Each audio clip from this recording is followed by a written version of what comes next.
Upepo unatarajiwa kuvuma kwa kasi ya kilomita 20 kwa saa maeneo ya Ziwa Victoria, wakati maeneo ya Ziwa Tanganyika pamoja na Nyasa upepo unatarajiwa kuvuma kwa kasi ya kilomita 30 kwa saa. Kwa ukanda wa Pwani upepo unatarajiwa kuvuma kwa kasi ya kilomita 40 kwa saa. Na Mamlaka ya Hali ya Hewa Tanzania imetoa angalizo la matarajio kupata vipindi vya upepo mkali katika maeneo haya ya mwambao wa Pwani, na hali hiyo inatarajiwa pia kuambatana na vipindi vya mawimbi makubwa ya bahari katika maeneo hayo. Hivyo wananchi wanaofanya shughuli mbalimbali za kiuchumi ikiwemo uvuvi wanashauriwa kuchukua hatua stahiki kupunguza madhara ambayo yanaweza kujitokeza.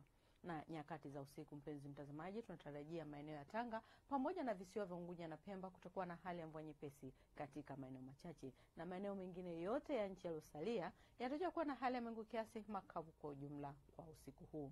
Na kwa hapo kesho, mpendwa mtazamaji, tunatarajia mikoa ya Kagera pamoja na Mara kutakuwa na hali ya mawingu kiasi, mvua ngurumo za radi katika maeneo machache na vipindi vya jua.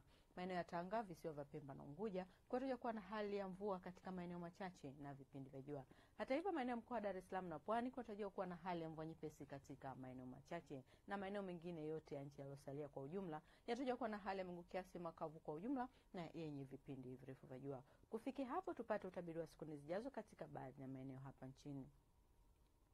Dar es Salaam kunatarajiwa kuwa na hali ya mvua nyepesi kwa siku zijazo. Hata hivyo, maeneo ya mkoa wa Dodoma yanatarajiwa kuwa na hali ya mawingu kiasi na makavu kwa ujumla. Hali ya hewa katika mkoa wa Mwanza ni mawingu kiasi na makavu kwa ujumla kwa siku zijazo. Hata hivyo, maeneo ya mkoa wa Kilimanjaro nako kunatarajiwa kuwa na hali ya mawingu kiasi na makavu kwa ujumla. Hali ya hewa katika maeneo ya mkoa wa Mbeya inatarajiwa kuwa ni hali ya mawingu kiasi na yenye vipindi virefu vya jua. Maeneo ya mkoa wa Morogoro kunatarajiwa kuwa na hali ya mawingu kiasi na mvua katika baadhi ya siku. Mkoani Arusha tunatarajiwa kuwa na hali ya mawingu kiasi, makavu kwa ujumla na yenye vipindi virefu vya jua.